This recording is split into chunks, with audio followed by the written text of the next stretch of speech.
David. Sois loué la source intarissable, la source d'eau vive. Sois loué El Shaddai, le Dieu Tout-Puissant. Nous t'exaltons, Roi des armées. Nous t'adorons, Seigneur, nous te glorifions. Et nous élevons ton nom, Seigneur, dans nos vies. Alléluia, nous élevons ton nom au-dessus de tout esprit, au-dessus de toute puissance, au-dessus de toute domination, au-dessus de toute autorité, au-dessus de tout pouvoir. Jésus-Christ, nous élevons ton nom, car ton nom est grand, ton nom est redoutable, ton nom est puissant, ton nom est fort et terrible. Alléluia. Tu dis un mot et la chose s'accomplit. Tu appelles à l'existence les choses qui n'existent point et elles existent. Et lorsque tu t'élèves, Seigneur, tous les ennemis se dispersent. Nous te proclamons, Roi. Nous te proclamons, Seigneur, sur nos vies. Alléluia, sur nos êtres tout entiers, esprit, âme et corps. Nous te proclamons, Roi et Seigneur. Que ton règne vienne, Seigneur, dans nos vies. En ce moment, Seigneur, que ton règne vienne. Cher Saint-Esprit, nous t'accueillons. Cher Saint-Esprit, nous sommes là. Cher Saint-Esprit, nous voulons t'écouter. Cher Saint-Esprit, nous déposons nos cœurs à tes pieds. Parle-nous, Seigneur, et fais-nous du bien. Alléluia. Bénis mon frère et ma soeur. Bénis ton peuple. Alléluia. Et fais-nous du bien au moins de ta parole, cher Saint-Esprit. Au nom puissant du Seigneur Jésus-Christ bien-aimé, de partout où vous êtes, shalom. Que Dieu vous bénisse, que Dieu vous fasse grâce. Nous sommes dans la joie de partager ces moments, de partager la parole de Dieu avec vous et avec tous ceux qui pourront nous suivre en différé. Voilà pourquoi nous vous exhortons au nom de Jésus-Christ d'inviter et de partager la parole de Dieu en partageant la vidéo. Dieu va vous bénir, Dieu va vous faire du bien. Alléluia. Nous sommes en ce dimanche 16 août 2020, bénis parce que Dieu veut nous communiquer sa parole. Notre message est intitulé « De quel royaume est-il » C'est une question. Le thème de notre message, c'est une question de quel royaume est-il. Le Saint-Esprit aimerait savoir si tu appartiens à quel royaume. Dieu aimerait savoir si tu appartiens à quel royaume. Si tu es soumis à quelle autorité. Si tu es sujet, esclave de quel roi. Oui, bien sûr, tu devrais aussi te poser la question de quel royaume est-il. Vous savez, Josué, quand il était à la tête du peuple d'Israël, dans le désert, quand ils sont arrivés devant Jéricho, Josué a vu Dieu le visiter. Alléluia. Et quand Dieu l'a visité, Josué, la Bible dit qu'il a vu l'ange de l'Éternel, le Père aimé. Mais Josué lui a posé la question, est-il des nôtres ou bien tu es avec nos ennemis? Parce qu'il y a des royaumes, bien-aimés, les royaumes de ténèbres, où les diables trônent et règnent, où les diables, comme un grand dictateur, il règne, il opprime, il oppresse. Les royaumes du diable, les royaumes des ténèbres, les royaumes du chaos, de la désolation, du deuil, du désespoir, les royaumes de grincement des dents et de pleurs, les royaumes de la haine, de la division. C'est un royaume où le diable est sur le trône. Et il y a les royaumes de lumière, où Jésus-Christ est assis dans sa gloire sur le trône. Les royaumes de joie et de paix, les royaumes de bonheur, de grâce, de puissance, les royaumes de bénédiction, les royaumes de notre Dieu. Il y a des royaumes bien-aimés. De quel royaume est-il? Quel est le roi qui règne sur ta vie? Quel est le régime qui domine sur ta vie?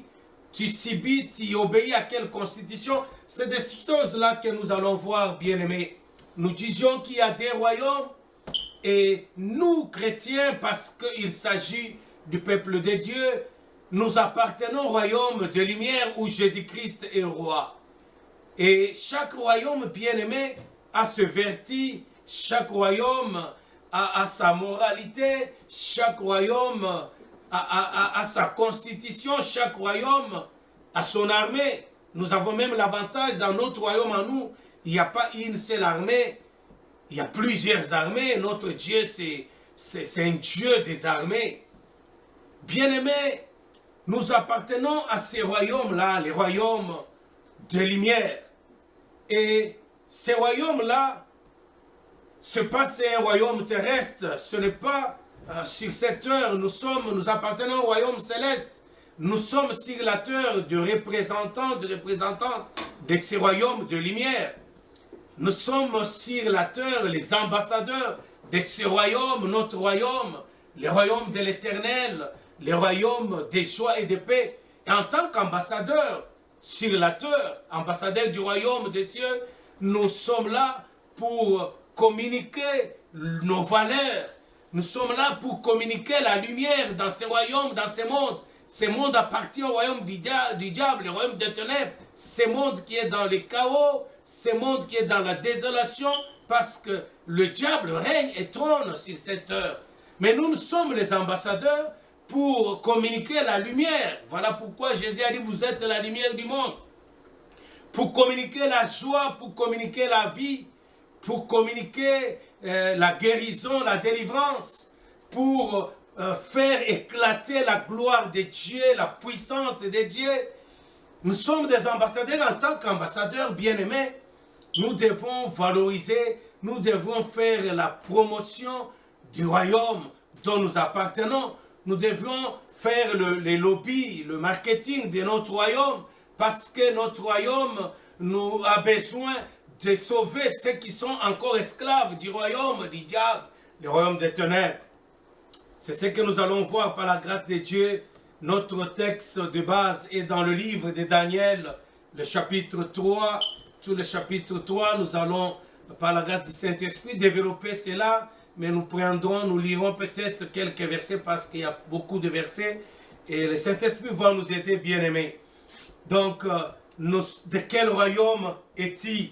Tu dois te poser la question et il faut que tu trouves la réponse. Et tu vas trouver la réponse quand on va partager la parole de Dieu, parce que tu dois te situer.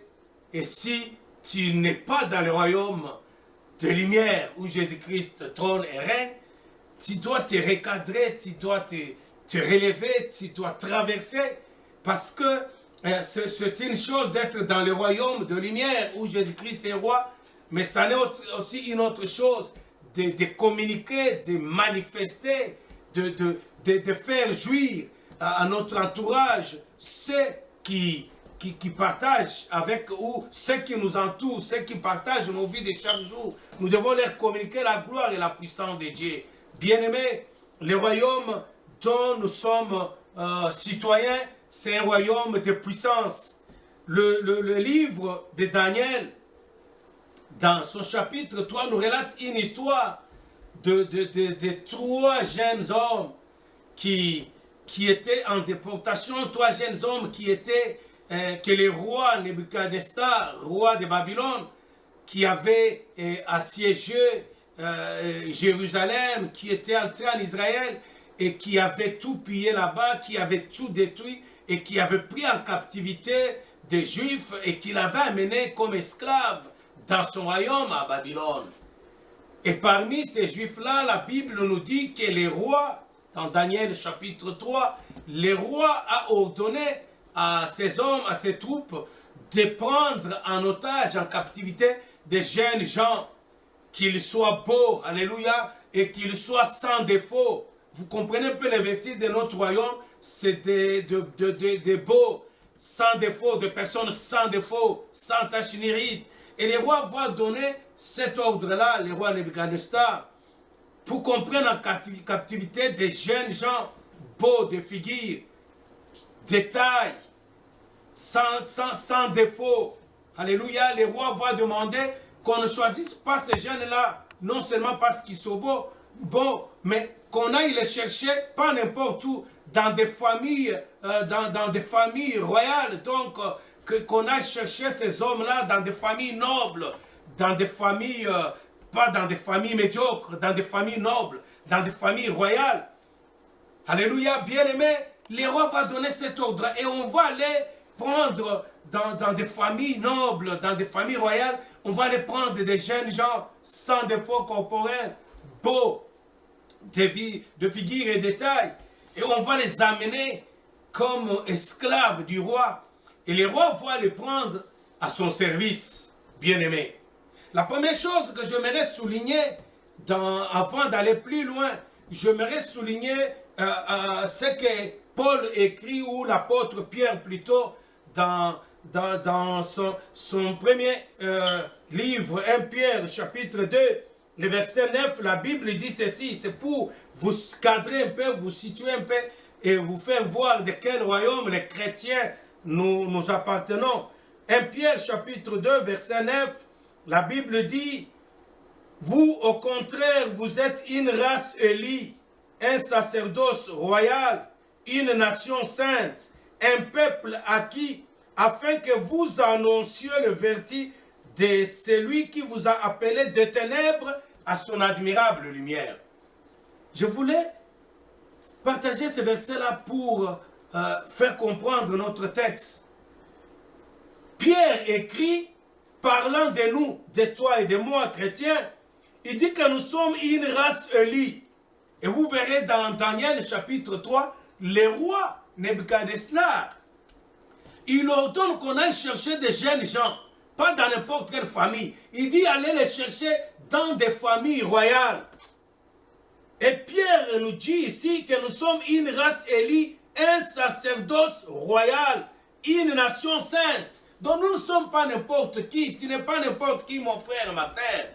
Tu es une personne qui appartient à une race élie, une race royale, une nation sainte. Et Pierre dit que Jésus nous a acquis afin d'annoncer le vertu. Je parlais de vertu, que chaque royaume a ses valeurs, a ses vertus. Et Pierre nous dit que nous avons le devoir ou la mission d'annoncer le vertu de notre royaume, de celui qui vous a appelé, Jésus-Christ, qui nous a appelés des ténèbres à son admirable lumière. Nous faisons partie du royaume de lumière. Mais nous vivons sur la terre. Nous vivons comme passagers, comme ambassadeurs du royaume de lumière dans un royaume de ténèbres. Pourquoi, bien-aimés? Pour que la lumière qui est en nous puisse éclairer et sauver tous ceux qui sont dans les ténèbres de ce monde. Alors les rois, pour revenir à notre texte de base dans Daniel chapitre 3, les rois vont ordonner qu'on lui amène comme esclave de jeunes gens de la famille royale. Que ces jeunes gens soient sans défaut, que ces jeunes gens soient beaux de visage et de taille. Et on va les amener, on va les mettre au service du roi. Et quand ces jeunes gens arrivent, ils étaient parmi ces jeunes gens, il y avait 4, Daniel et ses amis, Anania, Michaël et Azaria. Quand ils arrivent dans ces royaumes de Babylone, que nous identifions pour le contexte de notre message, comme ce monde a des rassemblances avec la Babylonie, la Babylone, les appétits de Babylone, la vie, les principes. Donc, ces rois Nebuchadnezzar, qui pour notre texte ce matin, pour le contexte qui nous réunit, nous le symbolisons, il symbolise un peu le diable, le prince de ce monde de ténèbres. Il va prendre parmi ces jeunes gens de famille royale qu'on avait amenés dans son royaume, il va prendre 4, Daniel, Anania, Michaël et Azaria. Et quand il va les amener comme esclaves pour travailler dans son royaume, dans son palais, la première chose qu'il va faire, il va changer leur nom. C'est très important, bien-aimé, pour nous de comprendre cela. Il donne à Daniel le nom de Belteshazzar. Belteshazzar veut dire le dieu de Nebuchadnezzar. Donc ce roi-là avait aussi son dieu, mais qui n'était pas le dieu du peuple d'Israël, du peuple juif. qui n'était pas le véritable Dieu, l'Éternel des armées que tu invoques et j'invoque aussi. Donc, le roi Nebuchadnezzar avait son Dieu. Et il change le nom de Daniel, il donne à Daniel le nom de Belchassar. Nebuchadnezzar avait son Dieu, il donne à Daniel le nom de Belchassar, qui veut dire le Dieu de Nebuchadnezzar. Donc, c'est une divinité. Il donne à Daniel, un juif de la race royale, il lui donne le nom d'une divinité. Vous comprenez quelque chose?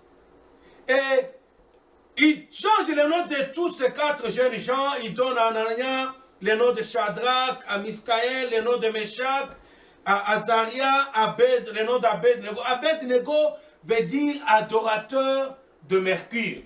Et Mercure, c'est un dieu, c'est une divinité.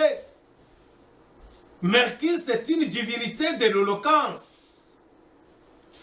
Et aujourd'hui, ce Dieu-là règne dans nos églises. Les gens, au lieu de se soumettre au Saint-Esprit, de recevoir leur directive, le message du Saint-Esprit pour prêcher, les gens ont tendance aujourd'hui, il y a des hommes, soi-disant hommes de Dieu, qui vont faire les pactes avec le diable pour séduire, pas pour bénir le peuple, mais pour séduire le peuple avec une certaine éloquence. Et Abednego veut dire adorateur de Mercure. Mercure, c'est une divinité. Mercure, c'est un dieu de l'éloquence. Bien aimé, pourquoi j'insiste là-dessus? Parce que dans ce royaume de ténèbres, dans ce monde où nous sommes passagers et ambassadeurs du royaume de lumière, nous devons faire attention. Nous devons savoir quelle est notre identité. Nous devons savoir quelle est notre identité et faire tout pour que ce monde-là puisse nous identifier selon notre vraie identité et non pas ce que le monde nous a donné. Il faut faire très attention, bien-aimés. Et ici, je ne vais pas parler de noms. Quand on parle de noms ici, quand les rois changent les noms de ces gens, ce qu'il veut faire, c'est quoi? Il veut d'abord dénaturer ces jeunes gens. Il veut transformer leur nature. Il veut transformer leur identité. Bien-aimé, le problème du nom, ce n'est pas seulement un problème d'appellation, c'est un problème d'identité. Au fait, les rois, Nebuchadnezzar, son objectif, c'est de changer l'identité de ces jeunes gens. Ce n'était pas seulement un problème d'appellation, il veut changer leur identité.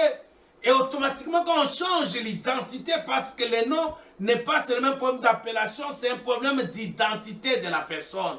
Et quand on change l'identité de ces gens-là, qu'est-ce que les rois veulent faire? Voilà la tâche qu'il leur donne et le nom qu'il leur donne. Il les impose à adorer d'autres dieux. Il veut les ravir de leur royaume. Sans demander leur avis, il veut les ravir de leur royaume pour qu'ils deviennent citoyens de son royaume à lui. C'est très important, bien-aimés. Et vous verrez plus tard, dans ce chapitre 3, les rois vont exiger à ces jeunes gens d'adorer une idole, d'adorer une statue qu'il avait élevée. Il va imposer, obliger à ces jeunes gens de servir son Dieu à lui. Et vous comprenez pourquoi il a commencé par changer leur nom. Qu'est-ce que je veux dire par là, bien-aimés?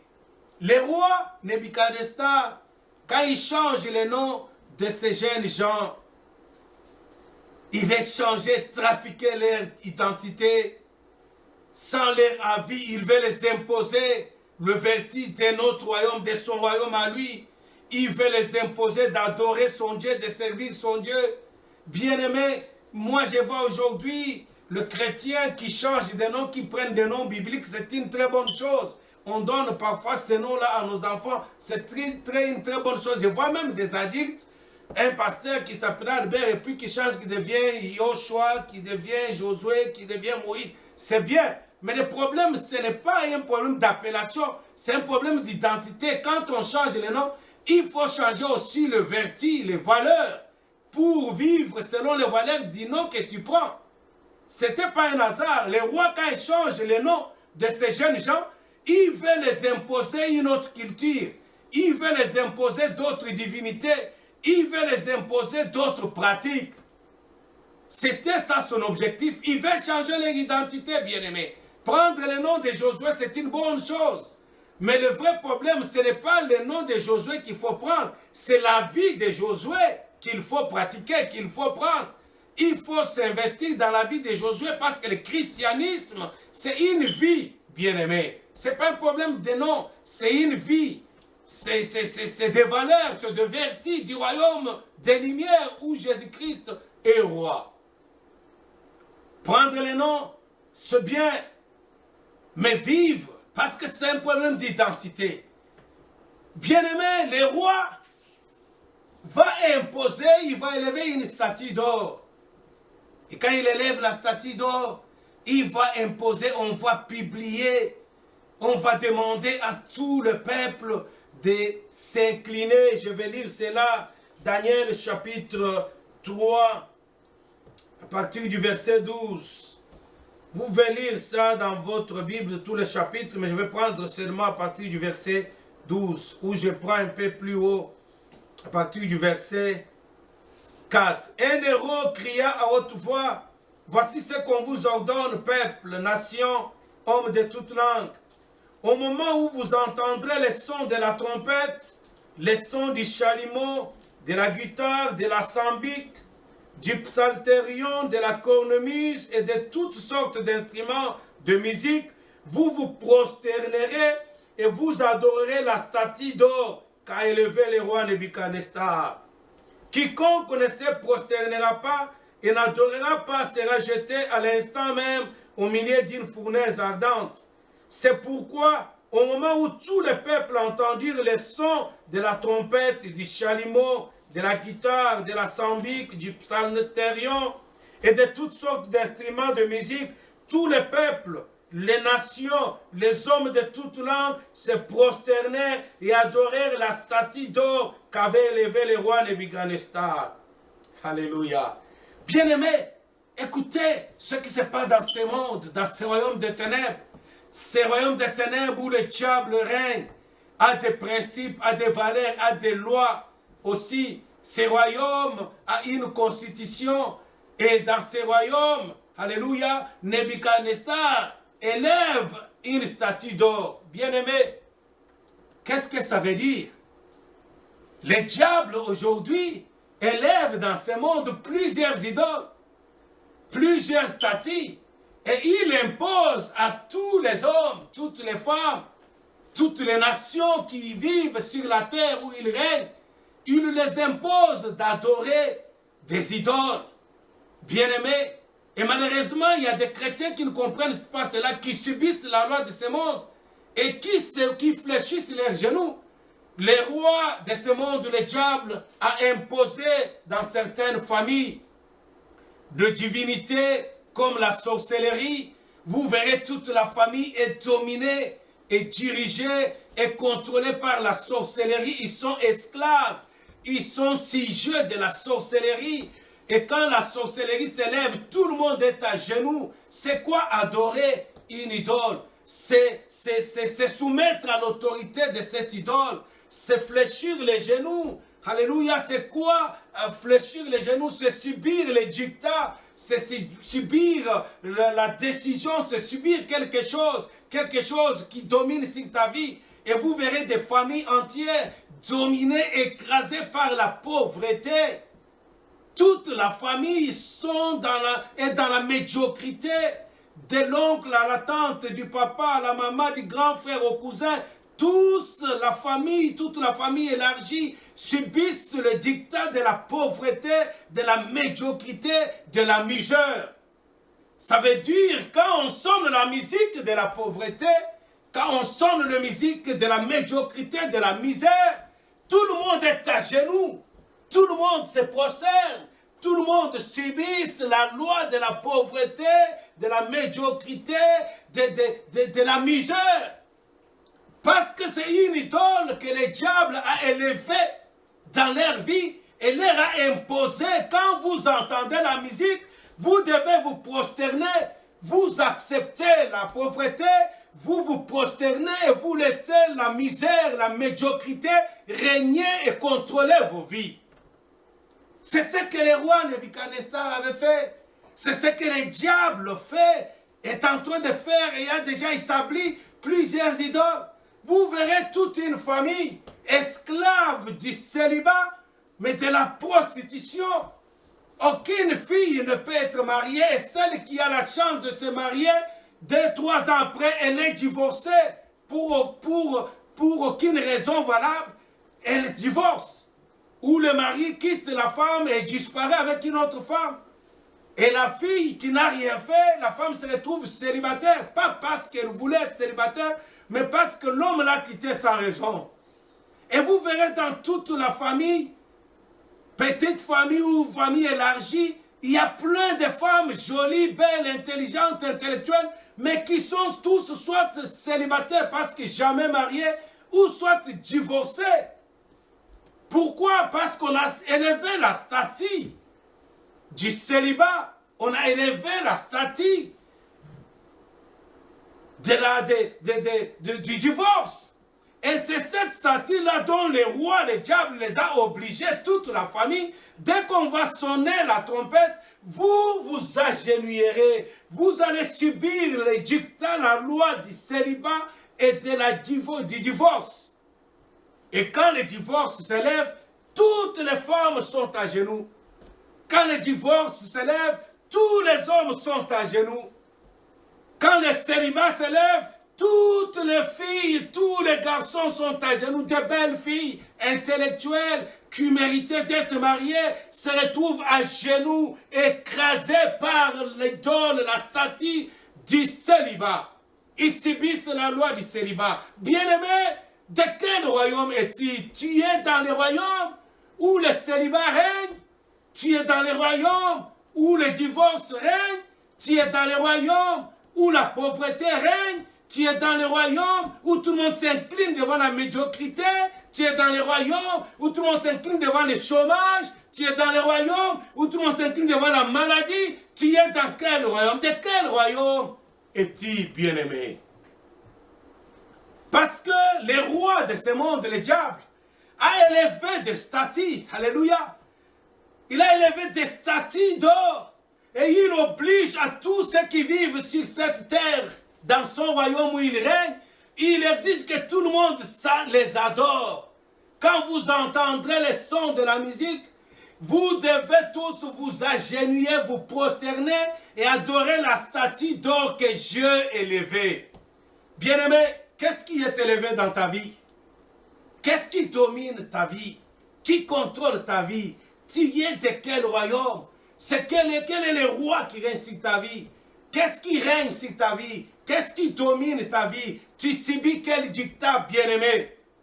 Nebuchadnezzar, ayant enlevé des jeunes hommes en Israël, des Juifs, il les amène dans son royaume, il change d'abord leur nom, il veut changer leur identité, et après il les impose de s'agenouiller devant des idoles. Mais ces jeunes gens, ils avaient leur vertu, la vertu de leur royaume. Ils n'étaient pas originaires de Babylone, c'était des Juifs. Ils avaient des principes. Ils avaient un roi qu'ils reconnaissaient, l'Éternel Dieu des armées, celui qui régnait sur leur vie.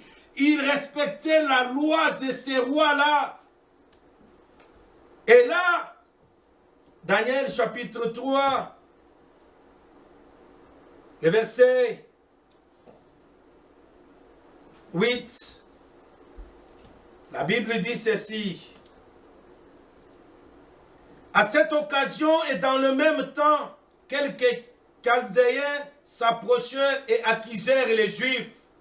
Ils prirent la parole et dirent au roi Nebuchadnezzar, ô roi, vis éternellement.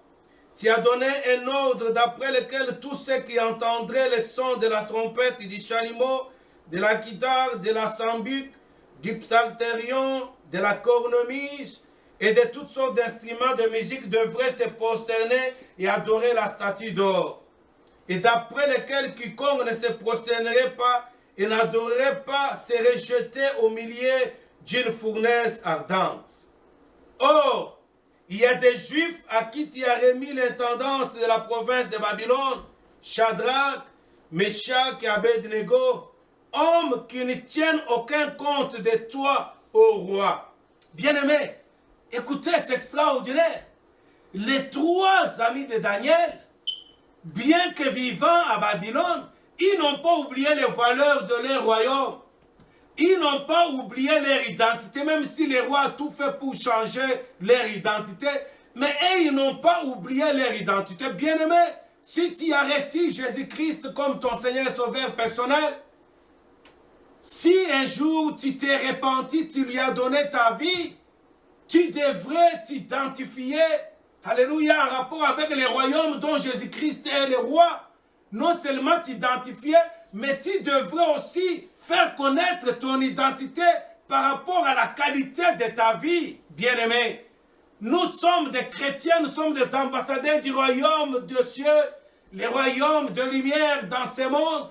Nous devons non seulement nous identifier nous-mêmes, mais faire connaître notre identité auprès de ceux qui sont dans le monde, en éclairant leur vie, parce que nous sommes du royaume de lumière et ils sont du royaume de ténèbres.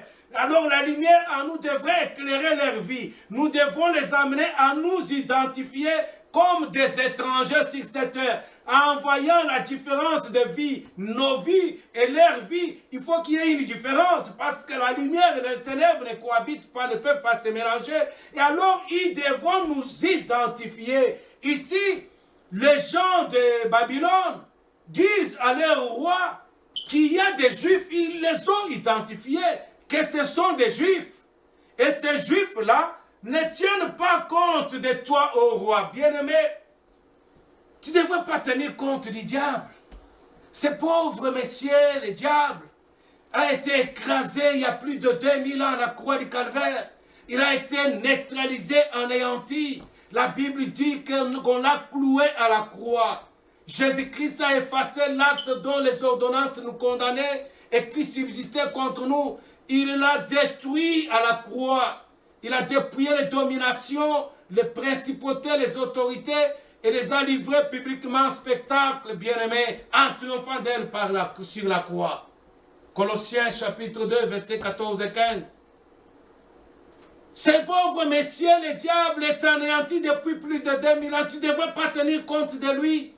Voilà pourquoi moi je suis estomaqué d'entendre dans les églises, c'est pas mauvais, mais quand c'est chaque jour, il y a la doctrine du diable, soi-disant la doctrine du combat spirituel, on enseigne les diables, chaque jour on parle du diable, chaque jour on parle de démons, chaque jour on parle des esprits, on connaît tous les noms des démons, on connaît tous les noms des sorciers, on connaît tous les noms des esprits démoniaques, mais on ne connaît pas le vertu du royaume, les valeurs de notre royaume. C'est ce qu'on devait enseigner pour que les gens, les ambassadeurs de ce royaume, qui sont les chrétiens, toi et moi que nous sommes, doivent apprendre les valeurs, les vertus de leur royaume et afin de les communiquer aux autres bien-aimés.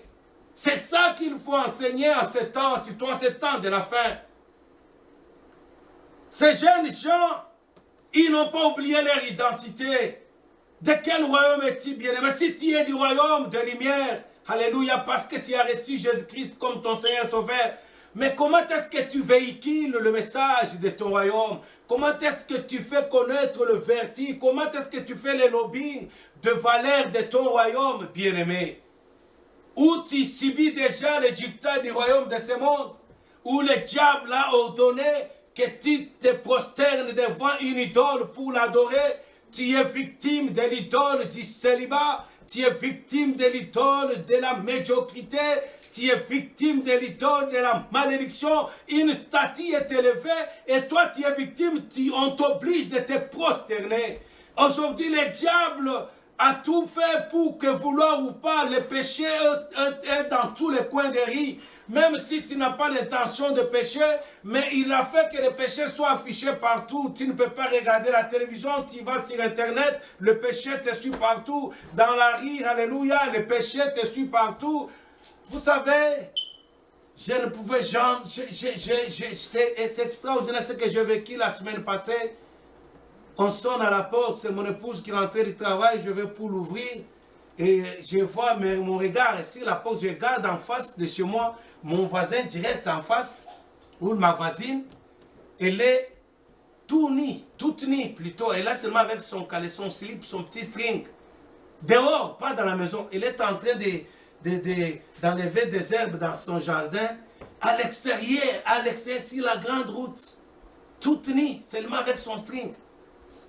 Il est 4 heures de l'après-midi ou 16 heures.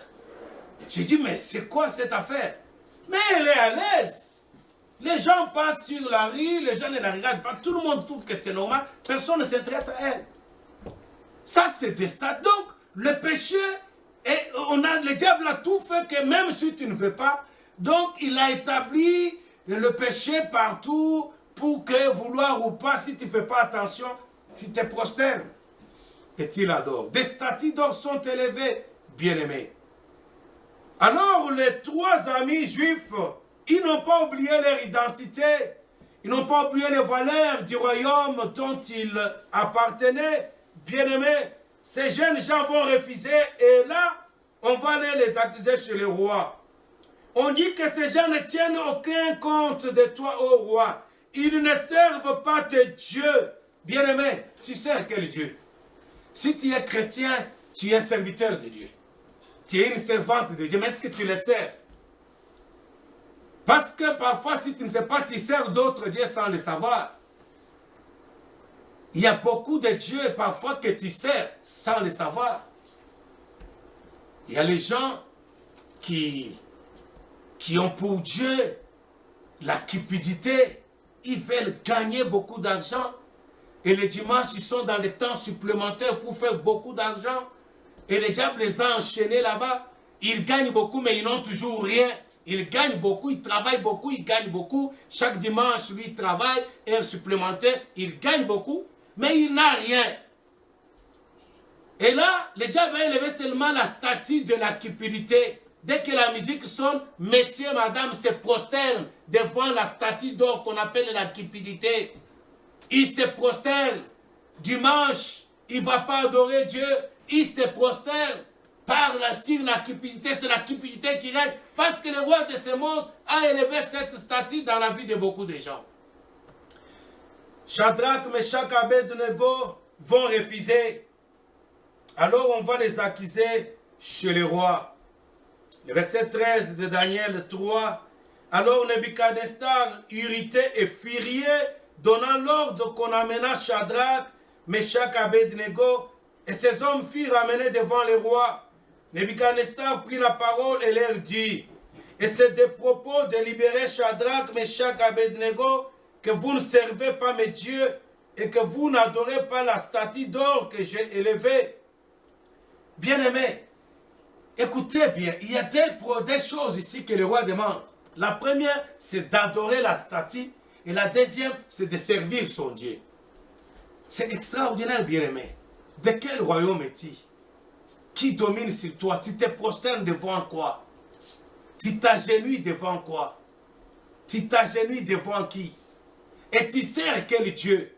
Il y en a qui ont pour Dieu l'argent. Je parlais de la cupidité. La cupidité, c'est pour avoir l'argent.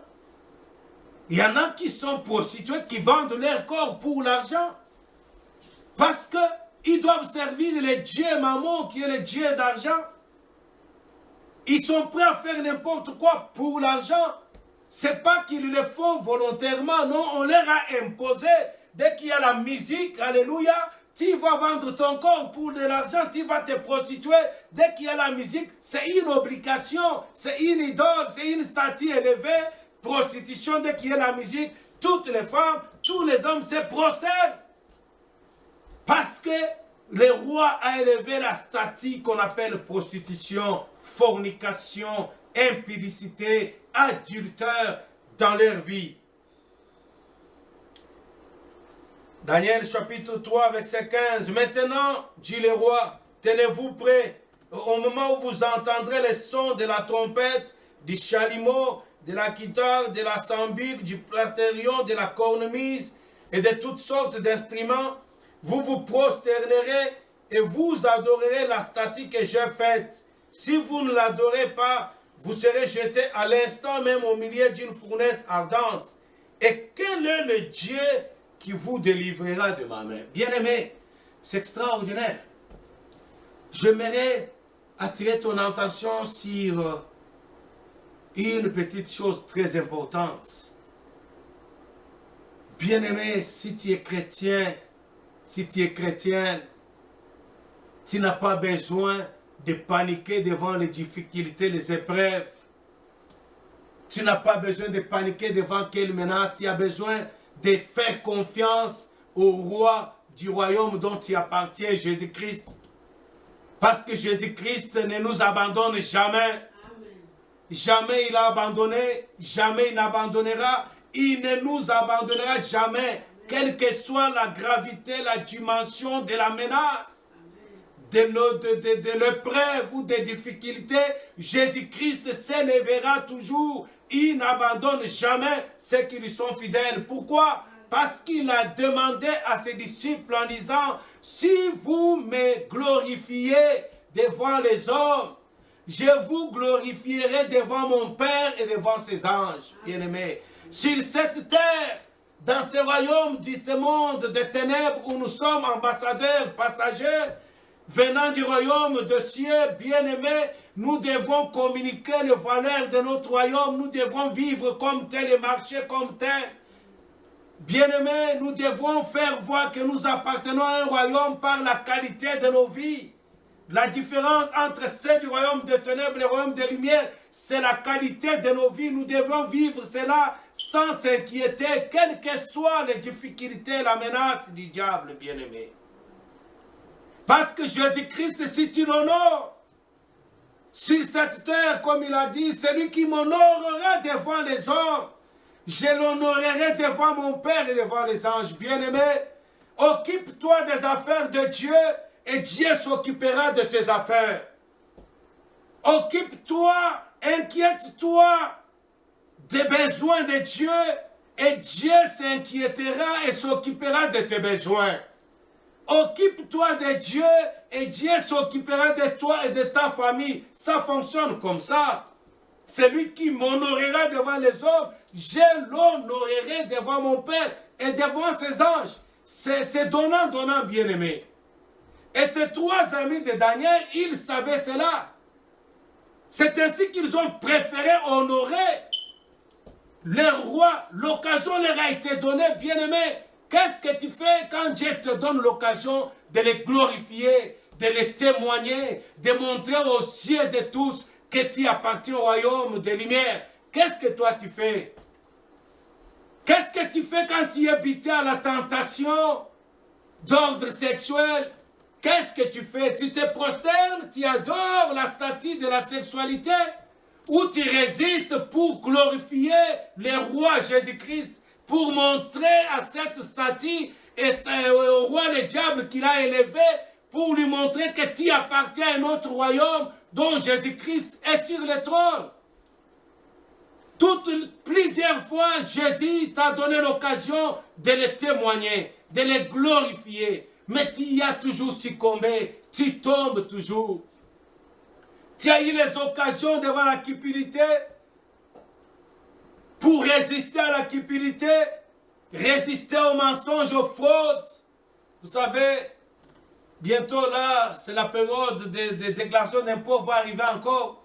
Il y a même des chrétiens qui traficotent dans leurs déclarations d'impôts pour tromper, pour se faire l'argent. Ce sont des occasions que Dieu nous donne de témoigner publiquement au diable, le roi de ce monde, et à la statue de la cupidité qu'il dresse pour nous imposer à l'adorer. Dieu nous donne l'occasion de les glorifier comme les trois amis de Daniel. Ils ont eu l'occasion, ils ont saisi l'occasion, ils ont dit on ne peut pas laisser cette occasion nous échapper. Nous devons témoigner le vertu, communiquer, publier, montrer à tous que nous appartenons au royaume céleste où Dieu est sur le trône. Ils n'ont pas hésité. Ils ont dit niet. Et le roi, bien-aimé, il va demander que la fournaise ardente soit chauffée 7 fois. Vous savez, le diable, il excelle dans l'art de l'intimidation. Le diable a pour arme la peur. Il utilise souvent la peur. Et beaucoup de chrétiens ratent l'occasion de glorifier Jésus-Christ dans leur vie à cause de la peur. Le roi Nebuchadnezzar, quand il ordonne que la four soit ou la fournaise soit chauffée cette fois, c'était d'abord pour communiquer la peur aux trois amis de Daniel et les pousser à changer leur décision. Il dit que la fournaise soit chauffée cette fois. Ce n'était pas qu'ils croyaient qu'ils allaient y entrer. Ils voulaient seulement leur communiquer la peur. Comme ça, dès qu'ils auront la peur, ils vont dire, oh roi, pardon, ok, on va adorer la statue. C'est ce que beaucoup de chrétiens font. C'est ce que tu fais, ma soeur. Laisse-moi te dire, je l'ai dit dimanche passé, je le répète encore aujourd'hui, j'aime beaucoup Sarah, une vieille femme de 95 ans, plus belle que les filles de 12 ans, 15 ans, 16 ans en Égypte. Souvenez-vous que Sarah a été arrachée à son mari Abraham parce qu'il était belle plus que toutes les filles d'Égypte. Souvenez-vous, c'est dans la Bible, 95 ans. Mais quand le diable agite le feu du célibat, il oriente tes pensées à ton âge. Le mariage n'est pas lié à l'âge. Le mariage est lié à la volonté de Dieu. Amen. Mais le diable, quand il agite le feu, il chauffe la fournaise ardente cette fois. Il te fait voir que l'âge est en train de passer. Ton âge est en train de passer. Ton âge est en train de passer, c'est fini pour toi, tu ne vas pas te marier. Qu'est-ce que tu fais? Tu glorifies Dieu ou tu te prosternes pour te trouver n'importe quel mari? Bien-aimés, nous sommes dans Daniel chapitre 3, le verset 16. Écoutez la réponse de ces trois amis de Daniel. Shadrach, Meshach et Abednego répliquèrent au roi Nebuchadnezzar. Nous n'avons pas besoin de te répondre là. Bien-aimé, c'est extraordinaire ces jeunes gens. Ils connaissent bien leur Dieu. Ils connaissent bien les valeurs de leur royaume. Ils connaissent leur identité. Ce n'est pas les gens qui ignorent quelque chose. Ils disent au roi, on n'a même pas besoin de te répondre. Bien-aimé, parce qu'il y a certaines choses où il n'y a pas à discuter. Il n'y a même pas de réflexion à faire. On n'a pas à réfléchir. Il n'y a même pas à penser. Les choses, la loi, la constitution de notre royaume, le royaume céleste, est claire. Ce qui est blanc est blanc, ce qui est noir est noir. On n'a pas besoin de réfléchir. On n'a pas besoin de discuter. Moi, j'entends les chrétiens, souvent, surtout les jeunes, oh pasteur, est-ce que c'est un péché d'embrasser son fiancé ou sa fiancée sur la bouche? Est-ce que, bien aimé, quand vous entendez des questions du genre, est-ce que, c'est-à-dire que la personne, elle est déjà tentée à faire ça. Et vient seulement pour que tu l'encourages en lui donnant une réponse qu'elle va écouter. Et souvenez-vous, c'est cette question-là que le diable avait utilisée pour faire tomber Adam et Ève. Est-ce que Dieu a-t-il dit, est-ce que Dieu a-t-il réellement dit que vous ne mangerez pas ces fruits-là? Est-ce que, c'est une question qui insinue, qui veut introduire les doutes dans la pensée de quelqu'un qui connaît pourtant la vérité. Et Adam et Ève avaient succombé à cette question-là. Ils connaissaient. Dieu leur avait dit que vous ne toucherez pas ces fruits-là, vous n'en mangerez point. Et le jour où vous en mangerez, vous mourrez. Ils savaient cela. Mais le diable vient dire, est-ce que Dieu a-t-il réellement dit? Ils ont succombé. Bien-aimés, Shadrach, Meshach, Abednego, ils disent au roi Nebuchadnezzar, nous n'avons même pas besoin de te répondre. Verset 16. Nous n'avons pas besoin de te répondre là-dessus. Adorer une statue que tu as élevée, nous n'avons pas besoin de te répondre. Bien-aimé, se prostituer pour avoir l'argent, tu n'as même pas besoin de répondre. Mentir pour avoir l'argent, tu n'as même pas besoin de répondre. La haine, tu n'as même pas besoin de répondre. Le refus de pardon, tu n'as même pas besoin de répondre. Bien-aimé, je ne sais pas encore, je ne sais pas dans quel péché tu es soumis à quel péché, à quel statut que le diable a dressé dans ta vie. Tu n'as même pas besoin de répondre. Au célibat, bien-aimé, même si le corps vieillit, l'âge passe, tu n'as même pas besoin de répondre. Voici notre Dieu que nous servons peut nous délivrer de la fournaise ardente et il nous délivrera de ta main, ô roi. Bien-aimé, ils ont l'assurance, ayons l'assurance. J'aimerais dire à quelqu'un, mon frère, ma soeur, ici, ces hommes n'ont pas eu le temps d'aller jeûner et prier, parce qu'aujourd'hui, c'est devenu comme une stratégie, c'est pas une pratique magique. Dès qu'il y a un petit rien, jeûne et prier. Dès qu'il y a un petit rien, je ne dis pas qu'il ne faut pas... Moi-même, j'aime jeûner, il faut jeûner beaucoup, il faut prier. Mais je veux seulement dire quelque chose. Tu peux te retrouver à un problème, dans une difficulté, où tu n'as pas le temps, tu n'avais pas prévu, tu n'as pas le temps de programmer, de jeûne et prier. Là, ils sont devant la fournaise ardente. Ils ne peuvent pas dire, oh non, attends, on va jeûner demain, tu viendras nous mettre dans le feu. Ils sont là. Bien-aimés, ce que Dieu fait dans nos vies, ce n'est pas lié à nos longues journées, longues semaines de jeûne et prière, non. C'est lié à notre identité. Nous appartenons à Dieu. Nous sommes ses enfants. Il est notre Père. Et en tant qu'un bon Père, il est dans l'obligation de nous protéger, de prendre soin de nous. En tant qu'un bon Père, le regard de Dieu est continuellement sur toi, 24/24. Dieu a son regard sur toi, ma soeur, mon frère. Tu n'as pas à t'inquiéter.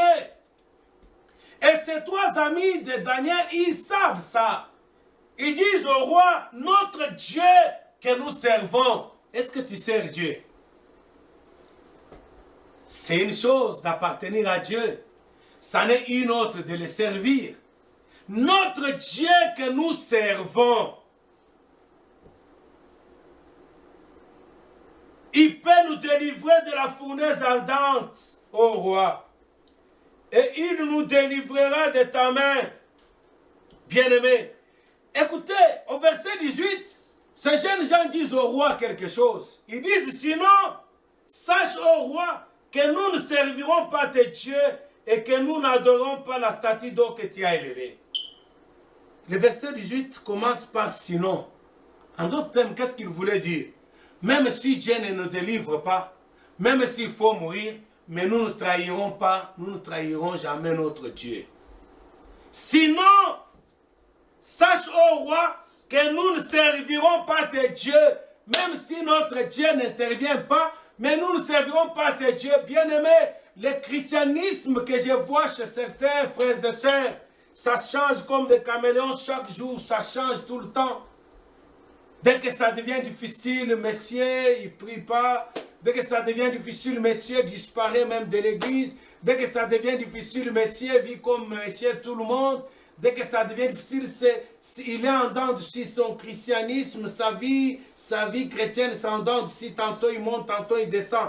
Ces gens, ils disent que Dieu va nous délivrer. Mais même s'il ne nous délivre pas, nous n'allons pas adorer la statue d'or. Et nous ne servirons pas tes dieux. Sur quoi Nebuchadnezzar fut rempli de fureur, il changea de visage. En tournant ses regards vers Shadrach, Meshach, Abednego, il reprit la parole. Il ordonna de chauffer la fournaise 7 fois, plus qu'il ne convenait de la chauffer. Puis il commanda à quelques-uns des plus vigoureux soldats de son armée de lier Shadrach, Meshach, Abednego et de les jeter dans la fournaise ardente. Je l'ai dit, les rois ordonnent qu'on chauffe la fournaise 7 fois, c'est pour communiquer la peur. Et ça, c'est l'art où le diable excelle souvent, l'intimidation. Il intimide, il te fait voir que c'est grave ton problème. Il te fait voir que ta maladie, elle est incurable. Bien-aimé, je voudrais dire à quelqu'un, dans ma Bible, il n'y a pas un mot qui s'appelle incurable. Maladie incurable, devant Dieu, ça n'existe pas. La maladie incurable existe chez les hommes de science. Ils ont fait des recherches pour trouver le remède pour la diabète, pour le sida, pour le cancer. Ils ont échoué. Au lieu de dire que la science a échoué, au lieu de dire que le Dieu de science a échoué, ils ont dit que c'est une maladie incurable. Il n'y a pas de maladie incurable devant Dieu. C'est ça la vérité, bien-aimés. Il n'y a pas de maladie incurable.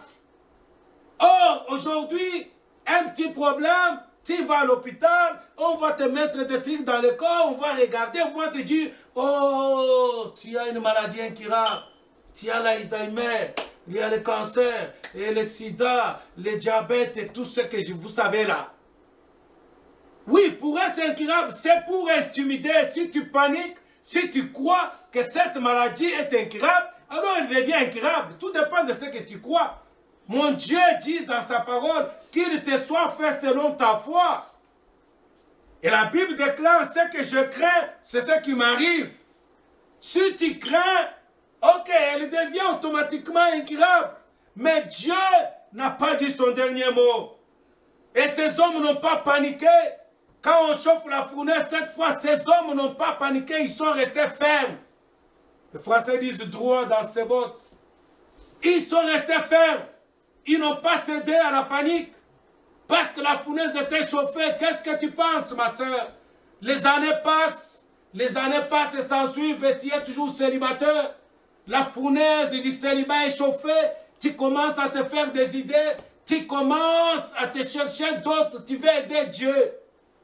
Oh, pasteur, mais est-ce que je peux épouser un païen, mais par moi, Dieu peut les sauver? Dieu n'a pas besoin de toi pour sauver les gens.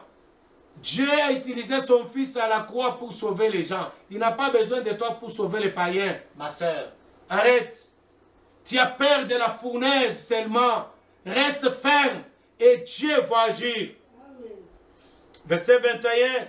Ces hommes furent liés avec leurs caleçons, leurs tuniques, leurs manteaux et leurs autres vêtements et jetés au milieu de la fournaise ardente. Alléluia. Comme l'ordre du roi était sévère et que la fournaise était extraordinairement chauffée, la flamme tua les hommes qui avaient jeté Shadrach, Meshach et Abednego. Bien-aimé, écoutez la fidélité envers Dieu, comment elle paye.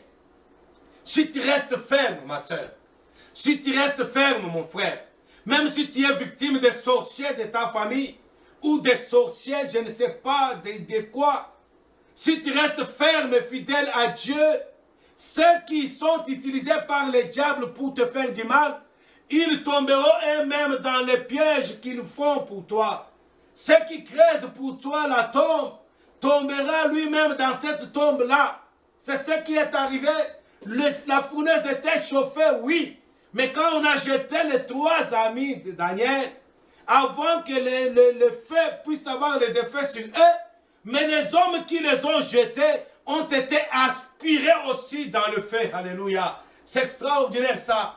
Bien-aimé, laisse-moi te dire ce matin que tous ceux qui en veulent à ta vie, tous ceux qui complotent contre toi, laisse-moi te dire que leur complot va s'accomplir, oui, mais ils vont s'accomplir dans leur propre vie.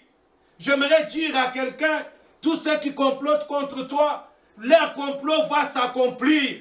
Si tu es fidèle à Dieu, si tu es loyal à Dieu, leur complot va s'accomplir. Mais ils vont s'accomplir dans leur propre vie et dans la vie de leurs enfants, au nom de Jésus. Amen. Ceux qui ont jeté Shadrach, Meshach, Abednego dans le feu ont été même consumés par le feu.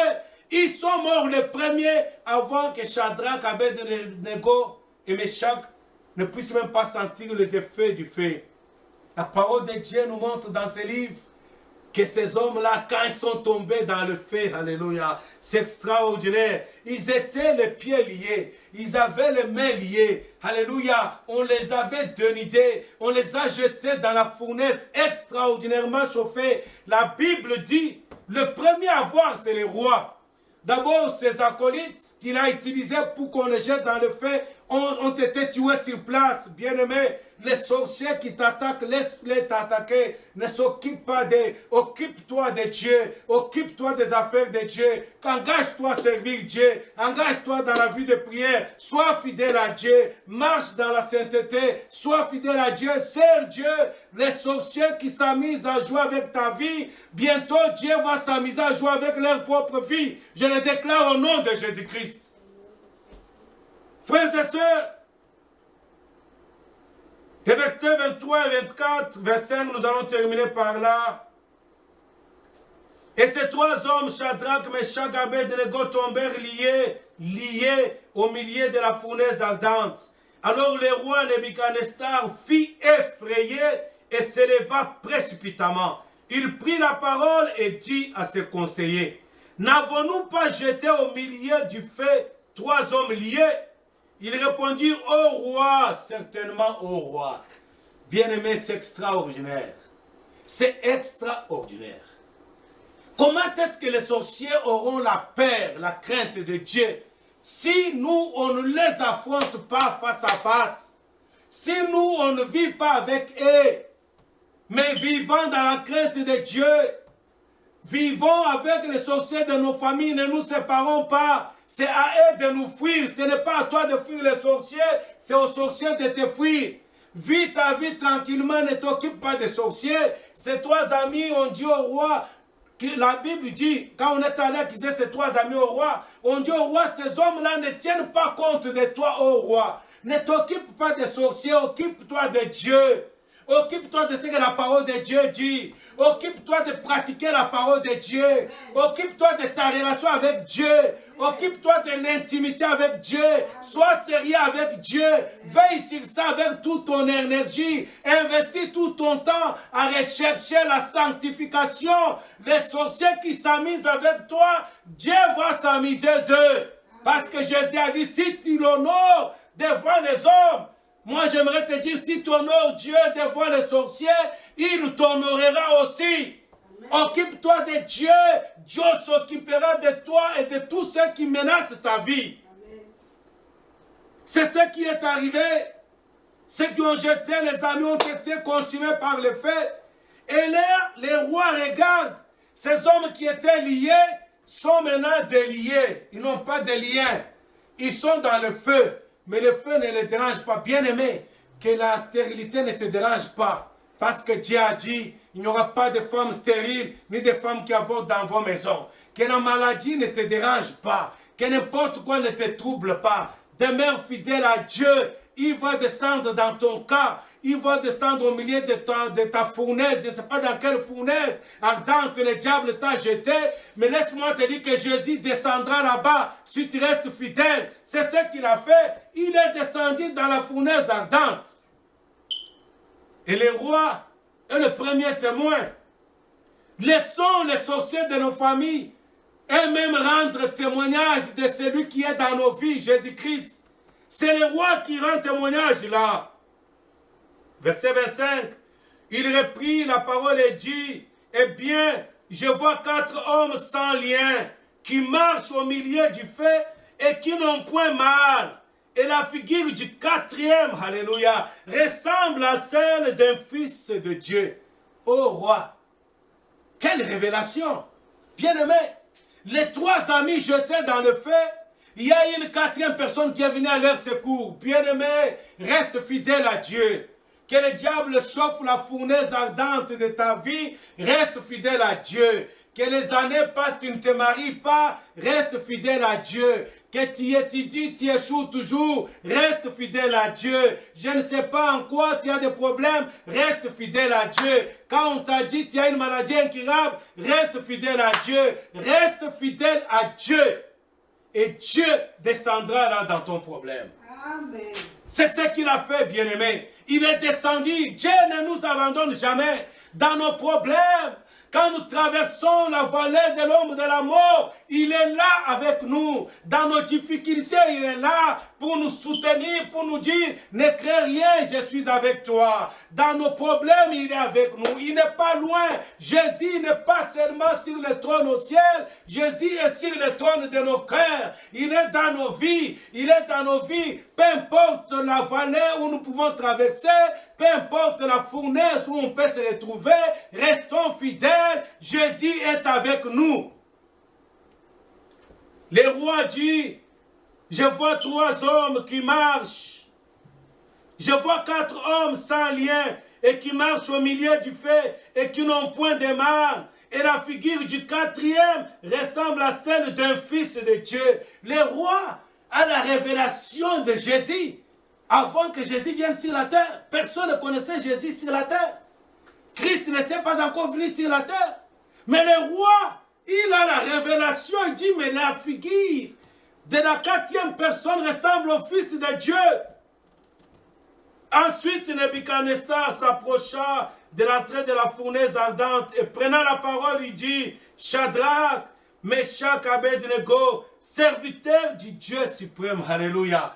Bien-aimés, souvenez-vous, ce roi, quand il a pris Shadrach, Meshach, Abednego, il leur a dit, quel est ce Dieu qui vous délivrera de ma main? C'est le même roi qui change de langage. Bien-aimé, laisse que le diable, laisse que les sorciers qui troublent ta vie, laisse que Dieu le mette dans la confusion, qui change de langage à ton côté devant ton problème. J'aimerais que tous ceux qui troublent ta vie puissent changer de langage. Le roi qui avait dit que personne, aucun Dieu ne vous délivrera de ma main, ce roi-là appelle le Dieu, il dit serviteur du Dieu suprême. Il connaît que ce Dieu-là est au-dessus de tous les dieux. Sortez et venez. Alléluia. Shadrach, Meshach, Abednego sortirent du milieu du feu. Bien-aimé, moi si j'étais ces trois amis, si j'étais parmi eux, j'allais dire non, roi, viens nous prendre s'il te plaît. On ne sort pas, viens nous sortir. Ils sont sortis. Les satrapes, les intendants, les gouverneurs et les conseillers du roi s'assemblèrent et ils virent que le feu n'avait eu aucun pouvoir sur le corps de ces hommes et que les cheveux de leur tête n'avaient pas été brûlés, que leurs caleçons n'étaient pas endommagés et que l'odeur du feu ne les avait pas atteints.